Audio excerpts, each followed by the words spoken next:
Hello everybody, and welcome back to another reading. I am so glad you could join me for another chapter of Legend of Luke. First off, before we begin, a huge thank you to my patrons. You guys are amazing. Thank you so much for your continued support, as well as some of you that have joined recently. Thank you so much. Your guys' support it means so much to me to have people, supporting me in that way consistently, just because you enjoy what I do. So thank you. If you'd like to join them, there are links in the description below, as well as other links and other links to where to follow me at if you're interested on social media at all.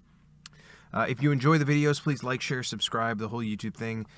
Turn on the bell next to the notification or the subscribe thing. I don't know what it does, but people say that.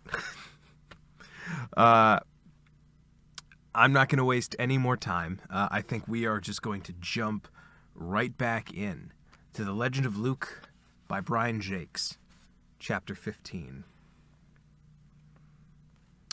Over the following days and nights, Martin hardly rested or ate. He was unusually silent and spoke only when he had to. Draped in a blanket and a sailcloth, he sat at the prow of the honeysuckle, regardless of the hostile weather, which grew colder by the day. Dunespike and his tribe had given them a marvelous send-off, plying the crew with stores of food and delicacies. Trimp and the others had been sorry to sail off. The hedgehogs were so hospitable and funny. Martin's somber mood affected the crew of the honeysuckle deeply, and they were not the jolly bunch of companions who had traveled downstream together. Log Fermo cooked a special damson crumble, with Trimp assisting two of his Gausim shrews to make tempting arrowroot and red currant sauce for it. They sat beneath the stern shelter whilst Gonf dished it up for the crew, filling each bowl brimful and remarking, "Dig in, mateys. This'll put the roses in your cheeks and a smile on your faces. Best skilly and duff I ever saw." Fermo raised his ladle warningly. "Ahoy, Gonf! I'll raise a good lump twixt your ears if I ever call you my best damson crumble and Miss Trimp sauce skilly and duff." "Skilly and duff, indeed. Who does he think we are, missy? A pack of sea vermin?" Trimp held out a bowl to Gonf. "Fill it up, friend. I'd better take some to Martin. He only had a beaker of mint tea for breakfast, and 'tis late noon now, and he hasn't had a thing to eat." Gonf heaped a good portion into the bowl. "Best let me take it, pretty un. I know him better than any beast, except my Columbine. Wish she was here now. Little Gauntlet, too. They'd cheer him up." Dinny's homely face creased in a smile. "I'm thinking a infant and your pretty wife would cheer you up greater than any beast, Sir Gunfin." Gonf sat down, putting the bowl to one side as he wiped at his eyes with a piece of rag. "That's the truth, Din. I miss Columbine and the little fellow a lot.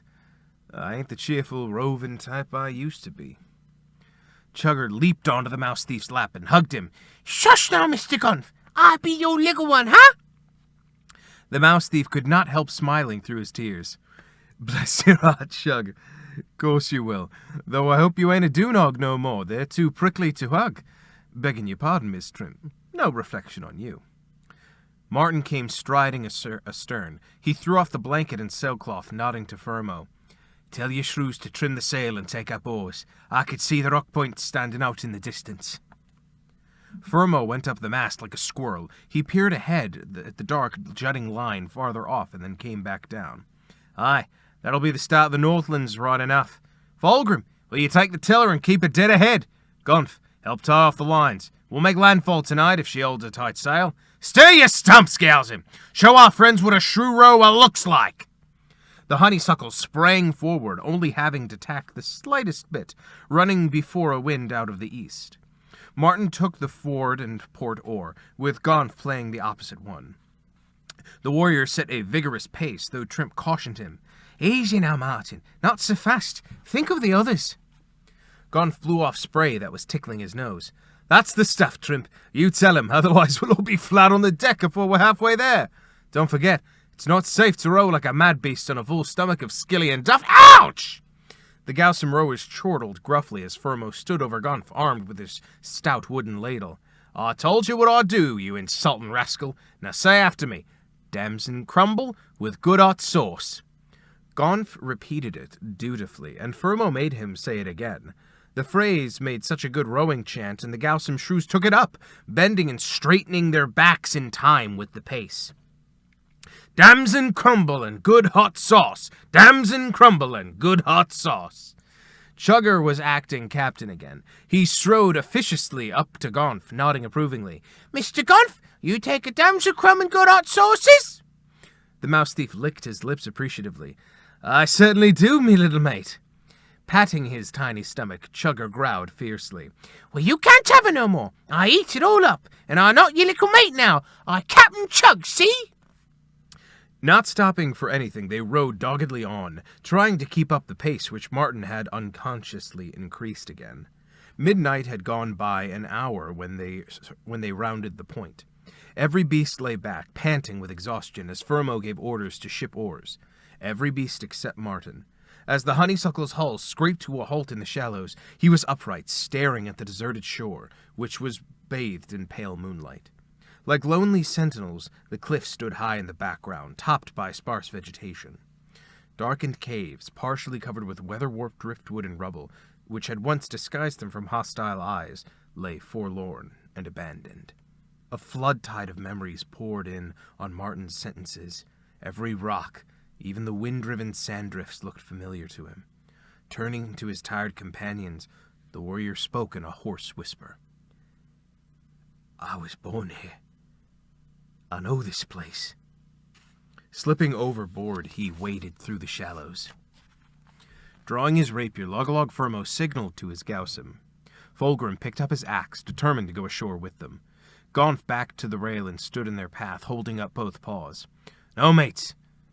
Let our friend go alone. It would not be right to intrude on him this night.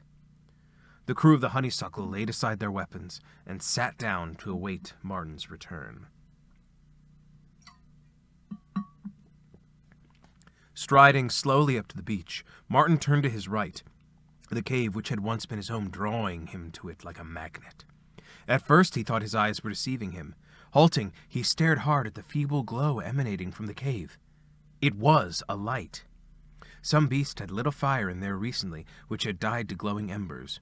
Drawing his sword, the warrior of Redwall crouched, moving forward, silent as moon shadow.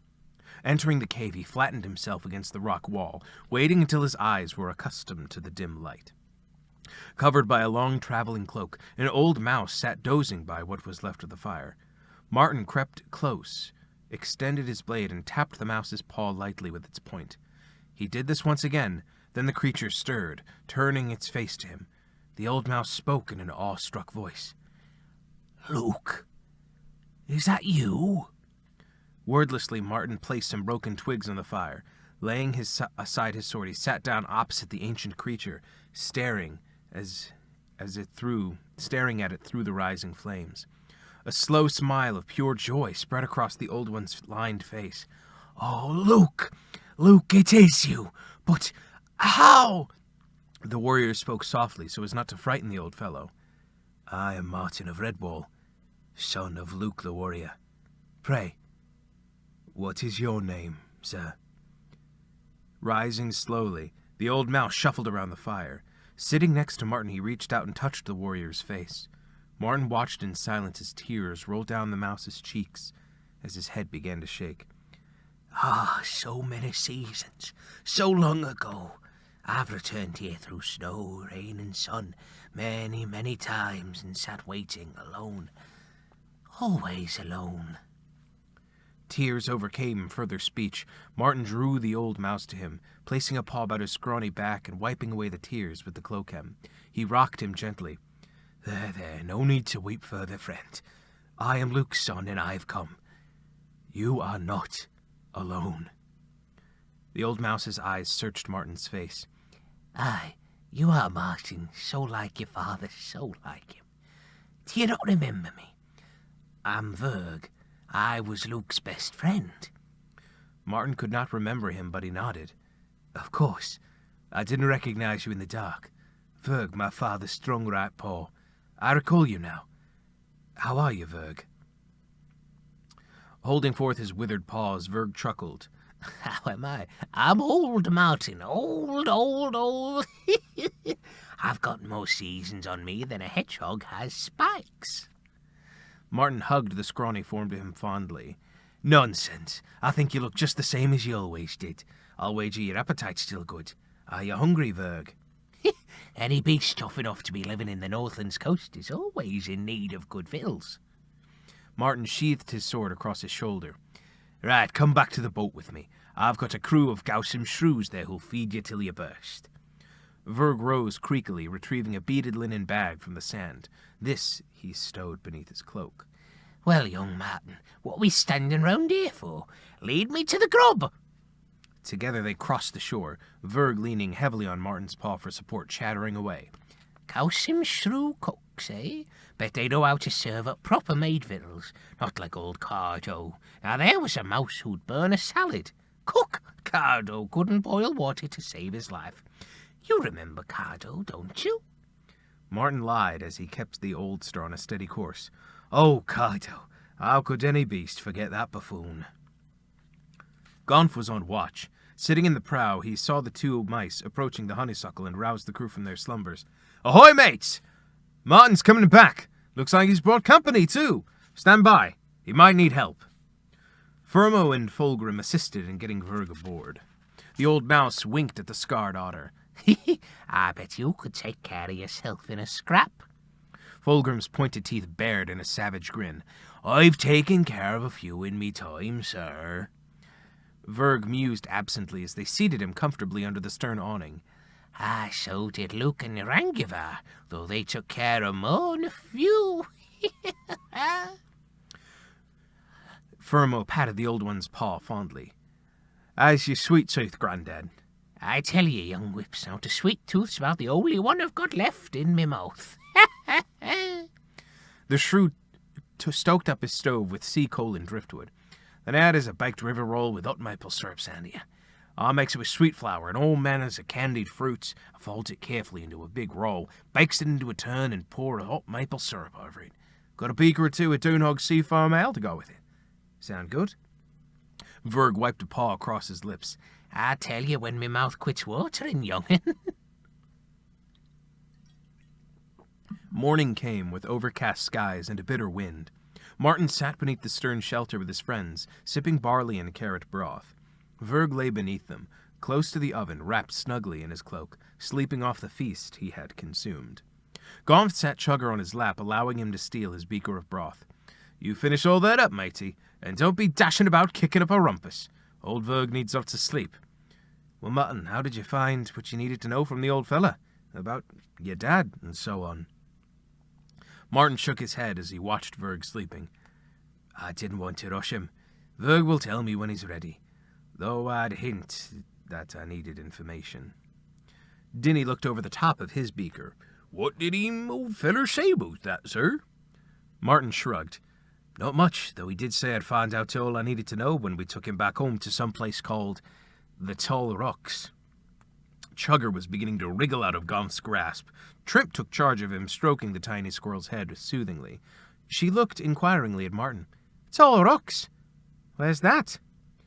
Martin stared out at the grey, wintry seas. Somewhere up north of here. Verg said he'd show us the way. Firmo picked up the linen bag from where it had fallen out of Verg's cloak and passed it to Martin. What do you suppose this is? Martin sighed deeply and placed the bag carefully back in the folds of Verg's cloak without disturbing him. He'll tell us when he's ready, I suppose, though I'm not certain I want to know now. I have a feeling inside that it's going to be a long and tragic tale. Verg awoke before noon feeling much refreshed, and to prove it he ate a huge breakfast. Under his directions they pushed off and continued north. Martin watched, silent and pensive once more, as his birthplace faded into the distance. And that's where we'll call this one. Thank you so much for joining me, guys. I do hope you come back next week for Chapter 16. Hello to everyone in the chat. I'm so glad you guys are here. I'm so glad that you are enjoying the story. Let me know if you have any suggestions. We are so close to 1,000 subscribers. That blows me away. I want to do something special when I get to 1,000 subscribers. So if you have any ideas or any questions you want answered, feel free to throw them in the comments. I read every single comment. And a huge thank you again to my patrons. You guys are amazing. Thank you so much. If you would like to join them, there are links to do so in the description. If you enjoyed the video or any of my other content, please like, share, subscribe. Sharing the videos is the best way to, spread around these books. And to all you guys I see in the Facebook group and on Reddit who are also doing these amazing readings, keep it up. There's so many great storytellers in this community who enjoy these books. So keep it up, guys. And with that, I will see you guys next week, all right? Be safe. Wash your hands. I hope you have a good week. I'll see you next time.